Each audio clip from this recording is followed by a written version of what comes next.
सोचिए महाराष्ट्र में एक पति पत्नी ने अपने 2 साल के बच्चे को जहर दे दिया और उसके बाद खुद भी सुसाइड कर लिया। और इसके पीछे वजह क्या थी? वजह ये थी कि ऑनलाइन गेमिंग में फैमिली ने बहुत पैसे लगाए थे और वो सारे पैसे डूब गए, जिसके कारण फैमिली बहुत ज़्यादा कर्ज में आ गई। और ये घटना कोई अकेली नहीं है। अगर हम कर्नाटका का ही एग्जाम्पल देखें तो 2003 से आज तक कर्नाटका में 32 सुसाइड्स ऑनलाइन गेमिंग में लॉसेस के कारण हो चुके हैं। और अगर हम आईटी मिनिस्ट्री की सुने तो आईटी मिनिस्ट्री का ये कहना है, इंफॉर्मेशन टेक्नोलॉजी मिनिस्ट्री का ये कहना है कि पिछले कुछ सालों में मिला जुला के ऑलमोस्ट 45 करोड़ इंडिया की जो पॉपुलेशन है वो कहीं ना कहीं ऑनलाइन गेमिंग से इम्पैक्टेड है, प्रभावित है। एंड ओवरऑल 20,000 करोड़ का लॉस जो है ऑनलाइन गेमिंग के कारण लोगों को हुआ है। बहुत बड़े नंबर्स हैं, राइट? तो इसी सिचुएशन को डील करने के लिए हमारी पार्लियामेंट ने एक बहुत बड़ा स्टेप लिया है। लेकिन यह स्टेप कहीं ना कहीं अपने आप में थोड़ा कन्फ्लिक्ट भी क्रिएट करता है, कंट्रोवर्सी भी क्रिएट करता है, इकॉनमी की भी बात आती है, तो काफ़ी क्रिटिसिज्म भी है इसका।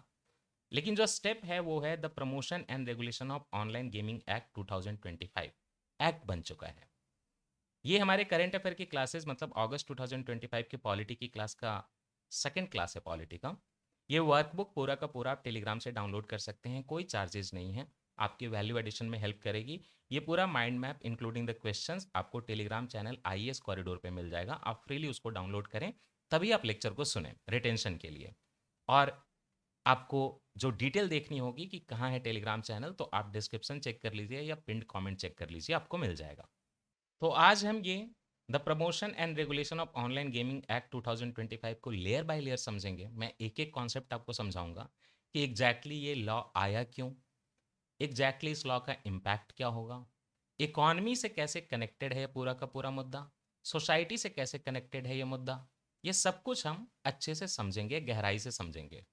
कॉरिडोर का मतलब ये है हर चीज़ आपको गहराई से समझाई जाएगी, one time and final one. इसके बाहर से कुछ नहीं आना है, ना मेंस में ना प्रीलिम्स में। तो सबसे पहले तो ये कि पार्लियामेंट ने पास किया है the promotion and regulation of online gaming act 2025 अगस्त में।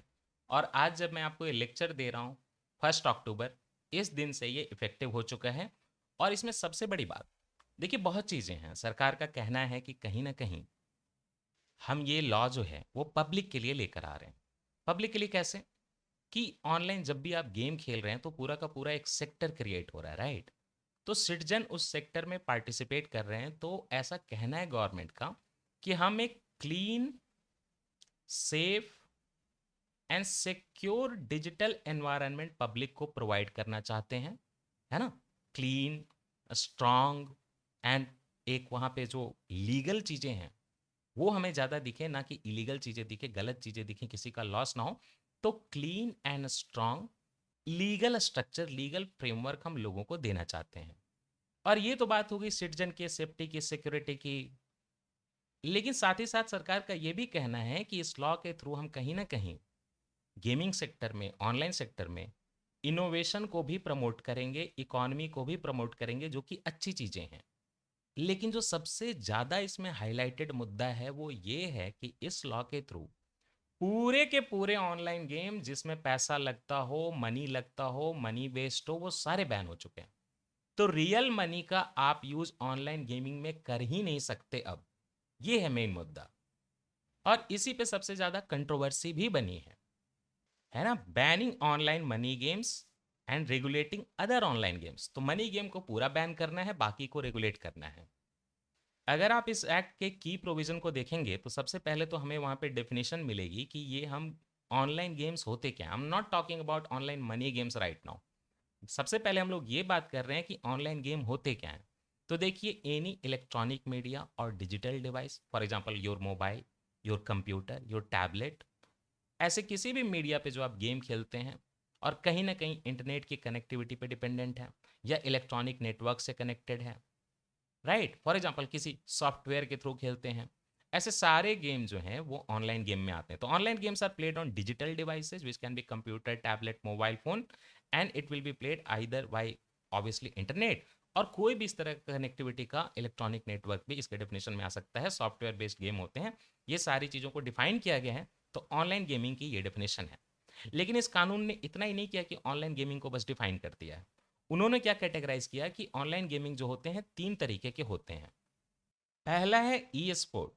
गवर्नमेंट का कहना है, पार्लियामेंट का, अब तो एक्ट के थ्रू है तो not only about the executive, तो ई स्पोर्ट को उन्होंने बताया है कि ये ना कॉम्पिटिटिव स्पोर्ट्स हैं, ये एक ऑर्गेनाइज सेक्टर है, ये स्किल बेस्ड है, चांस बेस्ड नहीं है। तो ये एक कॉम्पिटिटिव डिजिटल स्पोर्ट्स का तरीका है। प्रोफेशनल गेमिंग टूर्नामेंट वगैरह इसमें होते हैं। तो ये जो है स्किल बेस्ड है, चांस बेस्ड नहीं है, लक बेस्ड नहीं है। यहाँ पे आपको स्किल दिखाने पड़ेगा, अपना हुनर दिखाना पड़ेगा यहाँ पे जीतने के लिए। और प्रॉपर ऑर्गेनाइज होकर ये ऐसे टूर्नामेंट वगैरह कराए जाते हैं। फॉर एग्जांपल एक पोकेमॉन गो वर्ल्ड चैंपियनशिप 2025 में हुआ था, है ना। तो इंडियन प्लेयर वेड, ये बिल्ज बिल्जे बॉय जो भी बोले आप इसको, यहाँ पे जो है पोकेमॉन गो वर्ल्ड चैंपियनशिप की बात है। ये सारे जो एग्जाम्पल हैं ई स्पोर्ट के एग्जाम्पल हैं। और गवर्नमेंट का कहना है कि जहाँ तक ई स्पोर्ट की बात है तो ये स्किल बेस्ड है, हम इस पे रोक नहीं लगा रहे हैं और यहाँ पे आपको जो करना है करिए। इनफैक्ट हम इसको प्रमोट करना चाहते हैं। इस तरह के टूर्नामेंट जो चांस बेस्ड नहीं है, ई स्पोर्ट में कैटेगराइज हो रहे हैं, हम इनको सिंपली स्पोर्ट का एक इलेक्ट्रॉनिक फॉर्मेट मान रहे हैं, आप ऐसे समझो। तो हम इसको प्रमोट करेंगे, इसमें इनोवेशन कराएंगे, इंडियन इकोनॉमी इसमें बढ़े, खूब ऑर्गेनाइज हो। तो इसको बढ़ावा देने के लिए इनफैक्ट ट्रेनिंग सेंटर ऑर्गेनाइज किए जाएंगे, आपको पता है। Training centre, academy research centre, academic research centre बनाए जाएंगे इसको प्रमोट करने के लिए। तो इसको कहीं ना कहीं क्या मिला है, इसको मिला है ग्रीन फ्लैग कि इसको हम बढ़ावा देंगे, आगे लेके जाएंगे। दूसरा है ऑनलाइन सोशल गेम। नाम से ही पता चलता है, ऐसे गेम जो हम एंटरटेनमेंट के लिए खेल रहे हैं या कुछ लर्न करने के लिए खेल रहे हैं। कई बार अपनी फैमिली के साथ हम लोग खेलते हैं ना, लूडो खेलते हैं, उसमें कोई पैसा नहीं लगता, लेकिन इंटरनेट के थ्रू कहीं हमारा जो है गर्लफ्रेंड बॉयफ्रेंड कहीं और बैठी हुई है। मान लीजिए कि आप हैं, आपकी 5 गर्लफ्रेंड हैं, अलग अलग लोकेशन में इंडिया में हैं, आप चाहते हैं कि उनके साथ लूडो खेलें। या मान लीजिए 3 हैं, तो आप एक प्लेयर हो गए और आपने सबको अलग अलग लिंक भेज दी, उनको पता ही नहीं है कि एक ही इंसान लिंक भेज रहा है, और आपने बोल दिया ये एनोनिमस वो एनोनिमस करके हिसाब किताब। अब आप तीनों के साथ खेल रहे हैं, तो इससे क्या होगा, आप रियल लाइफ में भी तीनों के साथ खेल रहे हैं भावनाओं के साथ, और वर्चुअल लाइफ में भी खेल रहे हैं। तो कहीं ना कहीं डिजिटल रेप्लिका बन गई आपके कैरेक्टर की, which is a very good thing कि आपने ऑनलाइन जगत में भी अपने आप को प्रूव कर दिया। तो ये ऑनलाइन सोशल गेम ये होते हैं, ये स्किल बेस्ड गेम्स ही होते हैं, एंटरटेनमेंट या लर्निंग के लिए खेले जाते हैं। जैसे आप सुडोकू वगैरह किसी के साथ खेल लो, चेस खेल लो, वर्डल है, कहूत है, इसके कुछ एग्जाम्पल्स हैं, काहूत।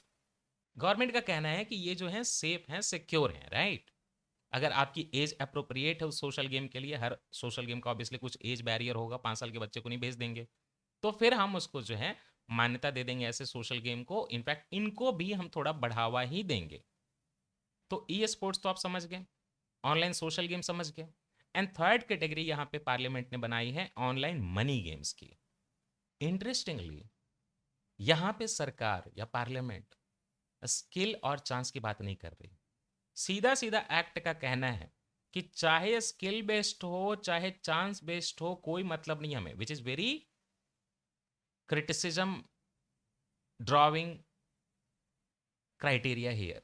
क्योंकि यहीं पे लोग बोल रहे हैं कि जब स्किल बेस्ड है तो आप मनी गेम हो कि नहीं हो उससे क्या फर्क पड़ता है। शेयर मार्केट में भी तो स्किल बेस्ड होता है, फिर तो आप इंट्राडे ट्रेडिंग को बंद कर दो फिर। तो नहीं, गवर्नमेंट का कहना है कि अगर ऑनलाइन में मनी लगा तो चाहे वो स्किल बेस्ड हो चाहे चांस बेस्ड हो, हमें कोई मतलब नहीं है, आप कुछ भी डिफाइन करो उसको, हम उसको गैम्बलिंग मानेंगे, हम उसको बैन करेंगे। पैसा लगा ही नहीं सकते आप एक बार पैसा लगाओगे फिर उम्मीद रखोगे कि ज़्यादा पैसा मिलेगा इस चीज़ में, कि मतलब कीमती वहाँ पे आपको जो है उसके बाद प्राइज़ मिलेगा। ऐसा सोचते सोचते आप ढेर सारा पैसा लूज़ कर लोगे, फिर सुसाइड कर लोगे। और ये जो कंपनी वगैरह कमाएंगी, जैसे रमी गेम्स वगैरह चलते हैं, राइट, पोकर गेम वगैरह चलते हैं, ड्रीम 11 इनफैक्ट रमी सर्कल था, ड्रीम 11 जो बनती थी, वो सारे में पैसे लगते थे। ये सारा कुछ जो है इस कैटेगरी में आ गया और कंप्लीटली बैंड है, कंप्लीटली। देखिए, ड्रीम 11 जो इंडियन क्रिकेट टीम को स्पॉन्सर करती थी, सोचिए इसको स्पॉन्सरशिप हटानी पड़ी, इतना ज़्यादा लॉस हुआ। रमी सर्कल पोकर विंजो इस तरह के सारे गेम जहां पे फिनेंशियल स्टेक है, सब बैन कर दिया गया है। So the act aims to create a legal, यहां पे देखिए मोर इन द न्यूज में पढ़ा दे रहा हूं ये, legal strong framework to regulate promote and encourage online games so that we do innovation and economic growth also happens, but at the same time we safeguard the citizens space, digital space जो है, digital environment जो है वो responsible हो, safe guarded हो, ये भी हम कोशिश कर रहे हैं। अच्छा, इंटरेस्टिंगली ये देखिए कि इस बिल को मनी बिल तो नहीं, लेकिन फिनांस बिल की तरफ पेश किया गया है ना। Finance bill, finance bill means article 117(1) and 117(3). और जैसे ही किसी बिल को हम फिनांस बिल की तरफ पेश करेंगे तो यहाँ पे प्रेसिडेंट का रिकमेंडेशन बिल को प्रेजेंट करने के पहले चाहिए। मनी बिल नहीं था, बट फिनांस बिल जरूर था, तो ये चीज आप याद रखिएगा। तो प्रेसिडेंट ने रिकमेंडेशन दी, उसके बाद पेश आया। अब कुछ लोगों का कहना है कि इसको कहाँ से आप मतलब फिनांस बिल में कैटेगराइज कर रहे हैं, मनी बिल की तरह कैटेगराइज कर रहे हैं, ये बिल्कुल गलत है। तो कुछ लोगों का ये टेक्निकल क्रिटिसिज्म भी है इसके खिलाफ। आगे मैं आपको समझाऊंगा कि टेक्निकल और भी यहाँ पे कुछ इश्यूज हैं, और कैसे लोग जो है सुप्रीम कोर्ट जाने की बात कर रहे हैं, आगे मैं समझाऊंगा। ये आपके यहाँ पे फिनांस बिल में प्रेजेंटेशन से रिलेटेड है वो फैक्ट। अभी के लिए हिंट दे दूं, सेवेंथ शेड्यूल की बात होगी कि ये मुद्दा स्टेट लिस्ट में था या यूनियन लिस्ट में था। नेक्स्ट टॉपिक उठता है कि गवर्नमेंट ने इतना हार्श, इतना sudden, all of a sudden इतना बड़ा स्टेप लिया क्यों, एक्ट की जरूरत क्या थी। तो गवर्नमेंट का आर्गुमेंट या एक्ट की नीड दोनों एक ही बातें हैं। सबसे पहला पॉइंट ये है एडिक्शन का और लोगों का जो लॉस होता है उसका। ज्यादा पैसे कमाने के चक्कर में लोग बार बार पैसा लगाते हैं और उनको बहुत ज्यादा लॉस होता है, and this becomes completely gambling. कि आज मैं पैसे लगा रहा हूँ, लॉस होता जा रहा है, लॉस होता जा रहा है, एक दिन तो मुझे मिलेगी, लॉटरी लगेगी। इस चक्कर में ये गैम्बलिंग बन जाता है, और इस तरह की चीज हमें एडिक्शन देती है। फिनेंशियल लॉसेस तो होते ही हैं। इनका स्ट्रक्चर भी ऐसा है ना, जैसे यूट्यूब शॉर्ट होते हैं, इंस्टाग्राम रील होती है, कि वो हमें बार बार देखने के लिए प्रमोट करते हैं। कि एक बार हमने रील देखा, तुरंत खत्म हो गया, फिर दूसरा हमने देखा, उसी तरह के रिकमेंडेशन आने लगते हैं। तो ये सारे जो ऐप हैं ये भी नोटिफिकेशन भेजते हैं, तो कहीं ना कहीं लोगों को एडिक्शन की तरफ प्रमोट भी करते हैं। लगातार लोगों को खेलने के लिए कहते हैं, उकसाते रहते हैं कि आज आपने क्यों नहीं खेला। जैसे जोमेटो का नोटिफिकेशन आता है कि आज आपने ये खाना क्यों नहीं खाया, उसी तरह से ये भी करते हैं। तो लोग जो है जल्दी अमीर बनने के चक्कर में, रिच बनने के चक्कर में, इसमें जो है कंफ्यूज होकर पैसे लगाते जाते हैं, और फाइनली फैमिली जो है कर्ज में डूब जाती है, और कई बार सुसाइड वगैरह के केसेस हो जाते हैं। ये addiction and huge financial loss एक टॉपिक है। और मैंने आपको पहले भी बताया था कि ऑलमोस्ट 20,000 करोड़ का लॉस हो चुका है लोगों का, और 45 करोड़ पॉपुलेशन जो है इंपैक्टेड है इससे। दूसरा आपको एक चीज बताऊं इंटरेस्टिंग, ये जो वर्ल्ड हेल्थ ऑर्गेनाइजेशन है ना, वो डिजीजेज का क्लासिफिकेशन करती है। वर्ल्ड हेल्थ ऑर्गेनाइजेशन डिजीजेज का जब क्लासिफिकेशन करती है तो मेंटल हेल्थ डिजीजेज भी बताती है। और वहां पे ऑनलाइन गेमिंग डिसऑर्डर को वर्ल्ड हेल्थ ऑर्गेनाइजेशन ने मेंटल हेल्थ डिजीज में क्लासिफाई कर दिया है। उनका कहना है कि लोग ज्यादा पैसे कमाने के चक्कर में अपना कंट्रोल लूज कर देते हैं। ये कैसा कंट्रोल लूज करना है, आज पैसा लगाया कल मिलेगा के चक्कर में और इन्वेस्टमेंट किया, फिर उससे जो है उनका मेंटल हेल्थ खराब हुआ, लॉसेस के कारण फिनेंशियल लॉसेज होने लगे, बिल्कुल एकदम रिस्पेक्ट खत्म हो गई, सुसाइड की टेंडेंसी हो गई। जब आप लगातार खेलते रहोगे तो ऑब्वियसली फिजिकल एक्टिविटी कम हो जाएगी, उससे भी मेंटल हेल्थ खराब हो रहा है। जब आपको कोई रोकेगा तो आपको फ्रस्ट्रेशन होगी, उससे भी मेंटल हेल्थ खराब हो रहा है। जो आपकी पढ़ने लिखने की टेंडेंसी थी, स्टडी करना था, टीचिंग करनी थी, वो सारी छूट गई। अब जो है आप रियल काम नहीं कर रहे, यहाँ पे बस लॉसेज लेते जा रहे हैं, इससे भी मेंटल हेल्थ खराब होगी। एंड देन तीसरा मुद्दा ये है कि क्या हमारे लॉ का जो आर्किटेक्चर था ऑनलाइन गेमिंग के लिए पहले से, क्या उसमें कोई गैप था, कोई वैक्यूम था, जिसको ये नया एक्ट फुलफिल करने की फिल करने की कोशिश कर रहा है। देखिए हमारी कंट्री में ऑलरेडी सट्टेबाजी, बेटिंग, ये सारे जो हैं सेंट्रल गवर्नमेंट की तरफ से बैंड हैं, और कई सारे स्टेट गवर्नमेंट ने भी इसके लिए लॉ बना के रखा है कि हम इसको बैन करते हैं। कुछ जगह पे जो है लॉटरी वगैरह अलाउड है, मोस्टली नहीं अलाउड है। लेकिन ये सारी चीज़ें जो अलाउ नहीं अलाउ होने की बात है वो फिजिकल स्पेस में है। जैसे ही आप ऑनलाइन वर्ल्ड में जाते हैं तो पूरा का पूरा सिस्टम रेप्लिकेट करना बहुत मुश्किल हो जाता है। कारण क्या है, इसमें से एक तो obviously online world, digital world बहुत कॉम्प्लेक्स है, आपको सेग्रीगेट करके चीज़ों को समझना। कौन से ये स्टेट से चल रहा है, स्टेट छोड़ो, कई कंपनी ऐसी हैं जो इंडिया के बाहर से ऑपरेट कर रही हैं, राइट। तो ये पूरा का पूरा कॉम्प्लेक्स सिस्टम, और ये लॉ को उस तरह से उन पे इम्प्लीमेंट करना, ये बहुत कॉम्प्लेक्सिटी हो जाती है। अदरवाइज भारतीय न्याय संहिता में बेटिंग, गैम्बलिंग ये सब पे बैन है 2023 में, पहले जो आईपीसी था। बट इसको डिजिटल वर्ल्ड में इंप्लीमेंट करने में बहुत प्रॉब्लम थी, क्योंकि मोस्टली कंपनी जो है बाहर से ऑपरेट कर रही हैं, और डिजिटल स्पेस में हम सारी चीजें अच्छे से नहीं कर सकते। तो एक रेगुलेटरी गैप था, लीगल गैप था। उसी रेगुलेटरी गैप, लीगल गैप को हमने कहीं ना कहीं ऑनलाइन वर्ल्ड में फिल करने की कोशिश की है कि हम उनको जो है रेगुलेट करें, और ऑफशोर जो बाहर से इशू आ रहा था वो सारा भी हम ठीक करें।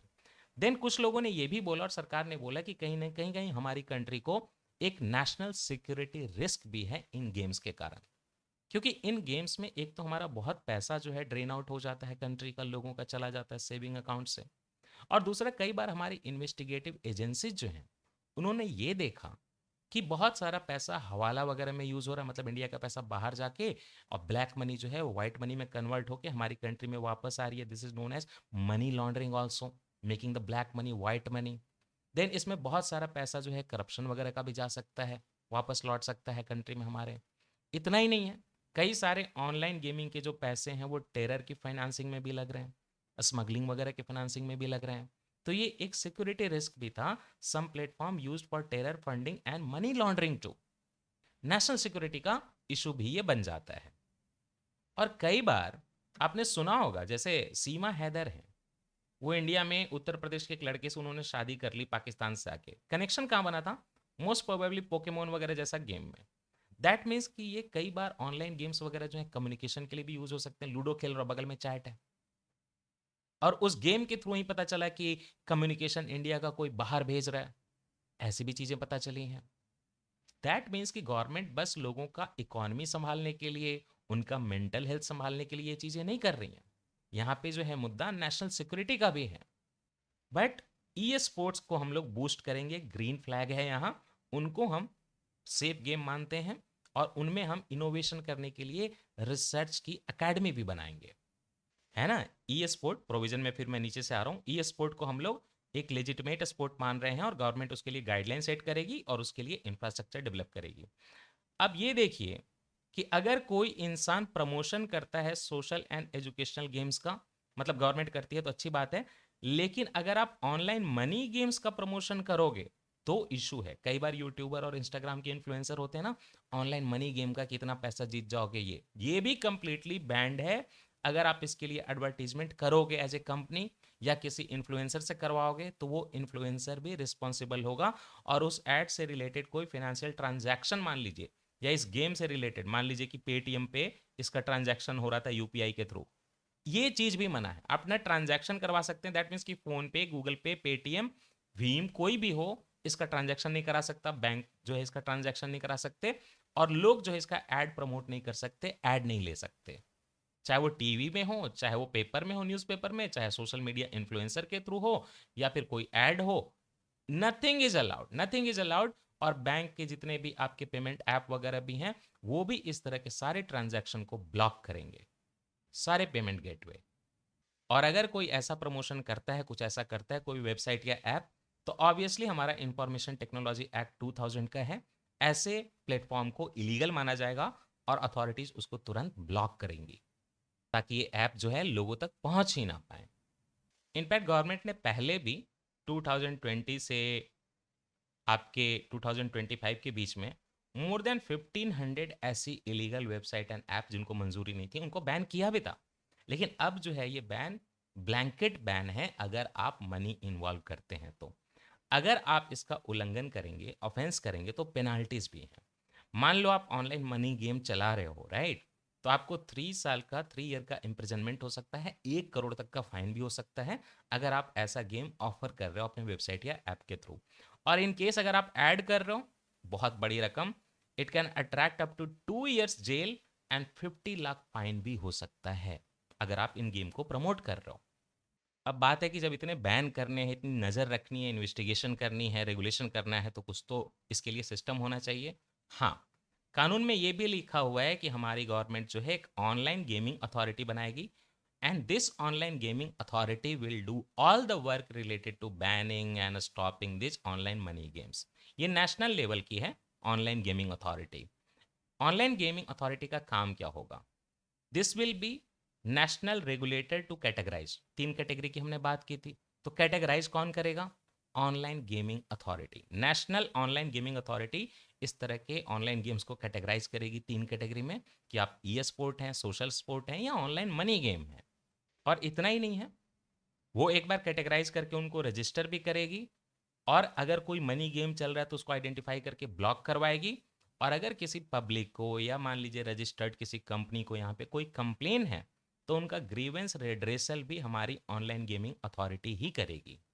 आपने सजा तो सुन ली, इतना भी याद रखिएगा कि ये यहाँ पे इन्वेस्टिगेटिंग पावर्स जो हैं, गवर्नमेंट के पास इस तरह के दिए गए हैं कि विदाउट वारंट जो है सर्टेन केसेस में सीजर किया जा सकता है, सर्च किया जा सकता है, अरेस्ट किया जा सकता है विदाउट वारंट। अगर कोई उल्लंघन करता है तो without warrant search seizure arrest किए जा सकते हैं नए कानून में। तो ऑब्वियस है कि बेल मिलना आसान नहीं होगा। एक और चीज़ याद रखिएगा, एक और चीज़ कि अगर कोई रिपीटेड ऑफेंस करता है ना, यहाँ पे चीज़ें लिखी हुई हैं कि 3 साल का इम्प्रिजनमेंट, 1 करोड़ का जुर्माना। अगर ये कोई रिपीट करता है ना, तो फिर ये 3 ईयर का इम्प्रिजनमेंट 5 ईयर में कन्वर्ट हो सकता है और 1 करोड़ की जगह 2 करोड़ रुपए देने पड़ेंगे। इनफैक्ट जो कंपनी है और कंपनी के जो ऑफिसर्स हैं, बड़े अधिकारी, उनको अगर देखा जाएगा कि उनके कारण ये डिसीजन लिया गया है, तो उन पे कॉरपोरेट लायबिलिटी है, उनको पकड़ा जाएगा।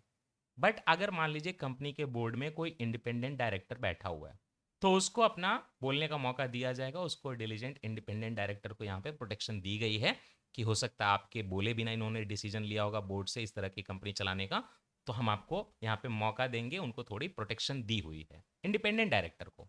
बाकी जो बड़े ऑफिसर हैं, कंपनी के ऑफिसर हैं, सीईओ वगैरह हैं, उन पर डायरेक्टली एक्शन लिया जाएगा। This is corporate liability. An independent director will have to simply in that protection will have to prove कि उनकी जानकारी के बिना, उनकी नॉलेज के बिना इस तरह का डिसीजन लिया गया मनी गेम चलाने का। प्रूव कर दें तो उन पे कोई एक्शन नहीं होगा। अब यहाँ पे एक आपको बहुत इंटरेस्टिंग चीज बताता हूँ। पहले एक पॉइंट यहाँ पे कि सोशल एंड एजुकेशनल गेम्स जो है government can recognize and register safe age appropriate social game with dedicated platform. जो दूसरा कैटेगरी था, गवर्नमेंट उनको रिकॉग्नाइज करेगी। एप्लीकेबिलिटी किस पे है?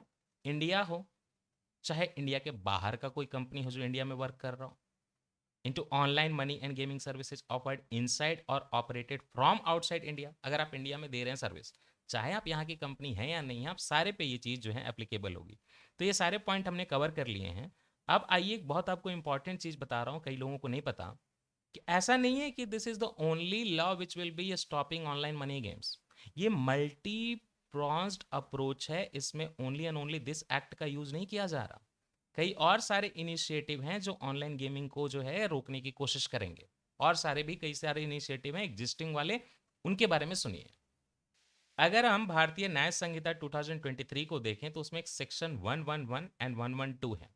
ये किसी भी अनऑथोराइज बेटिंग एंड गैम्बलिंग को प्रोहिबिट करते हैं। ये तो पहले से चला रहा था, फिजिकल स्पेस में भी था मना, डिजिटल में भी मना था ऑब्वियसली, लेकिन डिजिटल वाले में कॉम्प्लेक्सिटी थी, लेकिन ये वर्क तो करेगा ना।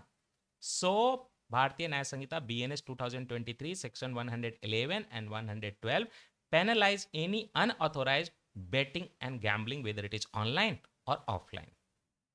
IGST एक्ट जो 2017 का है, जीएसटी वाला, इंटीग्रेटेड वाला, this regulates illegal and offshore gaming platforms. Yes, ये रेगुलेट करता है कोई भी इलीगल या ऑफशोर जो इंडिया के बाहर का गेमिंग प्लेटफॉर्म इंडिया में काम कर रहा है उसको। विदेशी प्लेटफॉर्म को भी ये रेगुलेट करता है कि इंडिया में जब आप काम करोगे। वो टैक्सेशन के प्रोविजन में रेगुलेट करता है कि टैक्स कितना लगेगा, कैसा लगेगा। इस चक्कर में उनको ट्रैक भी करेगा, टैक्स देखना है तो ट्रैक भी करेगा, तो कंट्रोल तो वहां से भी हो रहा है, राइट। तो ये भी हेल्प करेगा कि नहीं करेगा? ये भी हेल्प करेगा। तो कहीं ना कहीं नए नए एक्ट में IGST का प्लेटफॉर्म जो है, जो एक्ट है 2017 का, वो भी हेल्प करेगा। देन हमारे कंट्री में कंज्यूमर प्रोटेक्शन एक्ट है 2019 का। Consumer protection act already misleading या कोई भी सरोगेट ऐड है जो किसी और बहाने से किसी और पर्पस के लिए चलाया जा रहा है, उसको रोकता है। कई कोचिंग इंस्टीट्यूशन पे CCPA ने जो है वो फाइन लगाए हैं एडवर्टाइजमेंट गलत करने के कारण। तो अगर आप कोई सेलिब्रिटी भी मान लीजिए कि इस तरह के किसी बेटिंग प्लेटफॉर्म को प्रमोट करते हैं, तो उन सेलिब्रिटी के लिए भी अलग से एडवाइजरी निकाला है CCPA ने। सेंट्रल कंज्यूमर प्रोटेक्शन अथॉरिटी बोलते हैं CCPA को, बाय द वे। ये रिसेंटली ही बॉडी बनी थी और इसने काफ़ी एक्शन लिया कोचिंग वगैरह के खिलाफ। और ये तो आपको पहले भी बताया कि IT एक्ट 2000 सेक्शन 69A के थ्रू गवर्नमेंट चाहे तो इलीगल वेबसाइट को ब्लॉक कर सकती है। IT रूल्स 2021 ये कहते हैं कि ऑनलाइन गेमिंग के लिए हम लोग नॉर्म सेट कर सकते हैं। इंटरमीडियरी जो काम करेगा, जो प्लेटफॉर्म काम करेगा, जो ऐप काम करेंगे, उनके लिए हम जो है यहाँ पे रजिस्ट्रेशन का प्लेटफॉर्म, सेल्फ रेगुलेटरी बॉडी जो है, हम इनको बनाने के लिए बोलते हैं, including intermediary registration with self regulatory body. पूरे के पूरे सेक्टर के लिए सेल्फ रेगुलेटरी बॉडी। ये सब IT रूल्स 2021 में लिखा हुआ है। तो ये मल्टी प्रॉन्स्ड अप्रोच है, ये सब मिलके काम करेंगे। लेकिन अब मुद्दा ये है, कंक्लूजन ये है, आगे देखेंगे कंक्लूजन। हाँ, तो यहाँ पे आपने सब कुछ तो पढ़ लिया लेकिन क्रिटिसिज्म नहीं सुना। देखिए, क्रिटिसिज्म मैंने अलग से लिखा है क्योंकि लैकिंग था यहाँ पे। क्रिटिसिज्म है, एक एक करके डिस्कस करते हैं। एक इंडस्ट्री जो रॉकेट की स्पीड से बढ़ रही थी, इतनी फास्ट ग्रोइंग इंडस्ट्री थी ये, कि अगर हम इसमें ओवरऑल कंपनीज की बात करें तो अराउंड 400 कंपनीज ऑनलाइन गेमिंग में काम कर रही थी और 2 लाख लोगों को एम्प्लॉयमेंट दे रही थी। अगर आप प्राइस वाटर कूपर जो ऑर्गेनाइजेशन है उसके 2023 की बात सुनेंगे, 33,000 करोड़ रेवेन्यू ऑनलाइन गेमिंग यहाँ पे जनरेट कर रहा था। और ये एक्सपेक्टेड था कि 2028 में ये डबल हो जाएगा, नंबर 64,000 करोड़ पहुंच जाएगा। ऐसी पूरी की पूरी industry all of a sudden एक नाइट में खत्म हो जाएगी, आज शैटर हो जाएगी। तो इतना बड़ा इकोनॉमिक लॉस, इतने ज़्यादा जॉब लॉसेस, कई लोग जो इस कंपनीज में काम कर रहे थे दे सेड कि हमें रोजी रोटी का सोचना है कि ऑल ऑफ अ सडन हमारी कंपनी बंद हो गई। कंपनीज कैसी हैं? बहुत सारी कंपनीज ऐसी हैं जिन्होंने कंपनी बंद कर दिया। अच्छा, आप ये सोचिए कि इसमें एफडीआई भी आ रहा था फॉरेन के थ्रू, टैक्स तो आप ले ही रहे थे। 25,000 करोड़ लास्ट के 2 से 3 साल में एफडीआई आया था, ये पूरा का पूरा चला गया, अब कुछ नहीं आने वाला। दूसरी बात, गवर्नमेंट ने, पार्लियामेंट ने लॉ बना दिया, लेकिन इसके स्टेक होल्डर कौन थे? ये इंडस्ट्री में काम करने वाले लोग थे, जो कंपनीज थे, जो यूजर थे। कोई कंसल्टेशन की गई? कुछ भी नहीं किया गया। इसका नुकसान क्या है कि many of the companies, for example dream 11 जो बड़ा पैसा कमा रही थी, all of a sudden company को बिजनेस मॉडल चेंज करना है रातों रात, कैसे करेगी? मैन्यूवर करने का, पिवोट करने का मौका भी तो मिलना चाहिए ना कंपनी को। ये कुछ नहीं मिला। दूसरी बात, ये जो एफडीआई बाहर से आ रहा था, जो बड़ी बड़ी कंपनी, वो बोलेंगे कि इंडिया तो ऑल ऑफ ए सडन किसी चीज को बंद कर देता है, टिकटॉक की तरह। तो हम इंडिया में इन्वेस्टमेंट करेंगे तो कब क्या कौन सा सेक्टर बंद कर दे क्या पता। ट्रस्ट जा रहा है कि नहीं ग्लोबल। डायरेक्ट इनडायरेक्ट टैक्स में कंट्रीब्यूशन 25,000 करोड़ का था इन गेमिंग के थ्रू, ये सब अब गवर्नमेंट को नहीं मिलेगा। यूपीआई पे जो ट्रांजैक्शन होते थे उसमें मंथली 20,000 करोड़ की कमी आ जाएगी, बिकॉज ऑनलाइन गेमिंग बंद हो चुकी है। देन बात ये भी है कि किसी भी चीज़ को अगर हम कंप्लीटली बैन कर दें, ऑनलाइन मनी गेम को कंप्लीटली बैन कर दें, चाहे वो स्किल बेस्ड हो चाहे चांस बेस्ड हो, तो क्या वो पूरा खत्म हो जाएगा? अरे बेटिंग गैमलिंग कितना बैन है, लेकिन फिर भी लोग जुआ तो खेलते ही हैं। शराबबंदी कई जो स्टेट में है, एक्साइज पॉलिसी में, फिर भी लोग जो है दारू पीते ही हैं। तो जो ऐसे ही ये चीज़ पूरी अंडरग्राउंड चली जाएगी, तो फिर तो पूरा प्रॉपर स्कैम होने लगेगा ना। खैर, अब इन कंपनीज पे क्या असर पड़ा? देखिए, कंपनीज कई ने तो ये बोल दिया कि हम इंडिया से बाहर जा रहे हैं, मूव आउट, हम बाहर अपना बिजनेस करेंगे फिलीपींस वगैरह में। कई ने बंद कर दिया, कई ने अपना नेचर चेंज कर दिया। फॉर एग्जांपल ड्रीम 11 ने बोला कि हम लोग स्ट्रीमिंग सर्विसेज वगैरह करेंगे, अब हम, ठीक है, नॉर्मल गेम खिलवाएंगे वहाँ पे जितना रेवेन्यू जनरेट होता है। और कई कंपनीज मिलके आपस में सुप्रीम कोर्ट गई हैं। जो कंपनी सुप्रीम कोर्ट गई हैं, या गेम जो है पूरा सुप्रीम कोर्ट के पास है, सुप्रीम कोर्ट डिसाइड करेगा क्या करना है।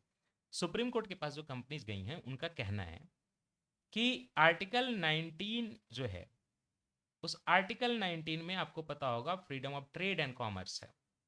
तो ये पूरा का पूरा मुद्दा कहीं ना कहीं इंडस्ट्री का जो है freedom of trade and commerce नहीं ले रहा क्या? जो स्किल बेस्ड गेमिंग थे, क्या वो नॉर्मल, बिल्कुल नॉर्मल चीजें नहीं है? स्किल बेस्ड तो बाकी सेक्टर भी होते हैं। आपने हमारा जो है पूरा सर्विस सेक्टर बंद कर दिया ये बोल के कि ये मतलब ऑनलाइन मनी गेम है। तो freedom of trade and commerce article 19 लोगों का वायलेट हो रहा है, ये उनका कहना है। दूसरा उनका कहना है कि आर्टिकल 14 वायलेट हो रहा है। कैसे? 1957 में सुप्रीम कोर्ट का एक केस था, आरएमडी चमार बाउगाला केस। ये BAUGUALL है, ठीक है, उसके पहले CHAMAR है। चमार बाउगला केस, ये सुप्रीम कोर्ट का केस था 1957 का, काफी पहले का। यहाँ पे सुप्रीम कोर्ट ने क्या बोला था कि कोई भी ऐसा गेम जिसमें स्किल इन्वॉल्व हो, चांस इन्वॉल्व नहीं हो, वो एक लेजिट गेम है, freedom of trade and commerce के अंदर वो कवर होता है, बोला है सुप्रीम कोर्ट ने 1957 में। और गैम्बलिंग जो कि चांस बेस्ड है वो इलिजिटिमेट गेम है, वो इलीगल गेम है। लेकिन अगर स्किल बेस्ड है, कोई ऑनलाइन, मतलब कोई, अब उस समय ऑनलाइन तो नहीं था, तो कोई भी गेम अगर स्किल बेस्ड है तो वो ट्रेड एंड कॉमर्स में क्लासिफाई होगा, तो उसको आर्टिकल 19 के अंदर प्रोटेक्शन भी मिलेगी। गैम्बलिंग नहीं है स्किल बेस्ड, वो चांस बेस्ड है। इतना ही नहीं, 2020 में कर्नाटका ने भी, आज जो हमारी पार्लियामेंट कर रही है, ऐसा एक लॉ लेकर आया था। कर्नाटका की हाईकोर्ट ने क्या डिसीजन दिया था कि नहीं, आपका लॉ गलत है, क्योंकि आप स्किल बेस्ड और चांस बेस्ड को डिफ्रेंशिएट नहीं कर रहे।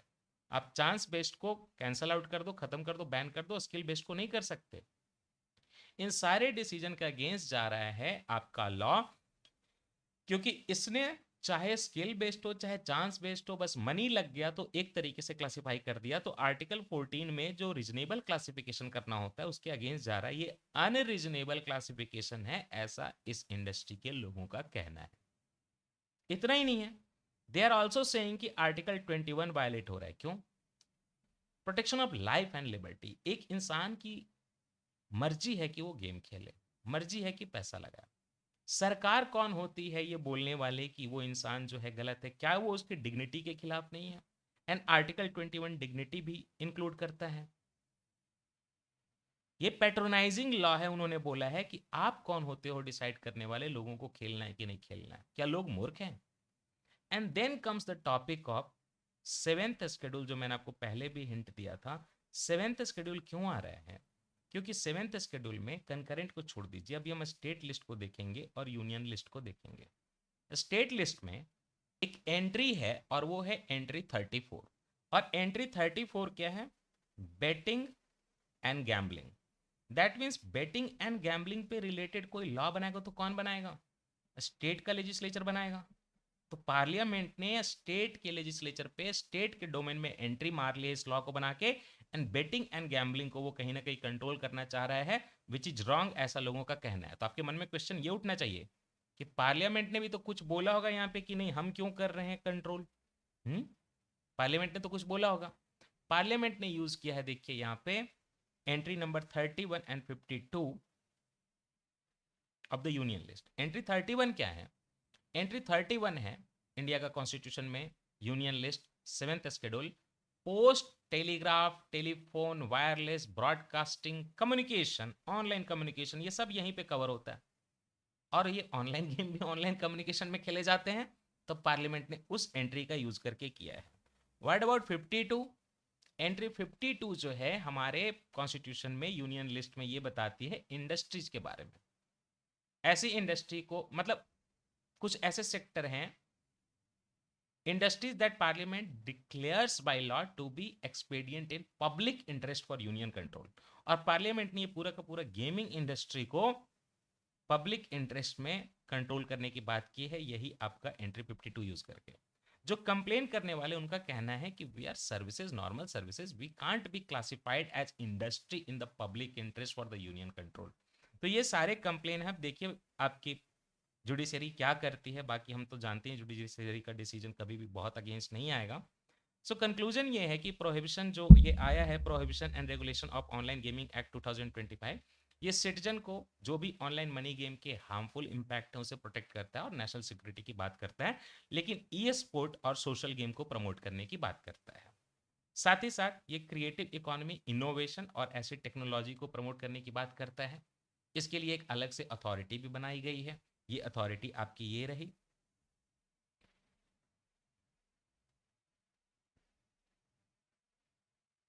ऑनलाइन गेमिंग अथॉरिटी, सब कुछ कंट्रोल करेंगे। बट इसका एक सिक्के का दूसरा पहलू भी है कि ऑल ऑफ ए सडन एक रॉकेट स्पीड की इंडस्ट्री हमारी कंप्लीटली डूब गई है और लोगों के बहुत सारे कॉन्स्टिट्यूशनल टेक्निकल ग्रीवांसेस भी हैं इसके लिए। So this is all about online gaming. पूरे कॉन्सेप्ट आपके क्लियर हो गए होंगे। वर्कबुक आप डिस्क्रिप्शन से चेक कर लीजिए, टेलीग्राम चैनल से डाउनलोड कर लीजिएगा और कमेंट सेक्शन में मुझे बताइएगा कि आपको क्या ये चीज़ें पूरी समझ में आ गई completely. Have a very good day.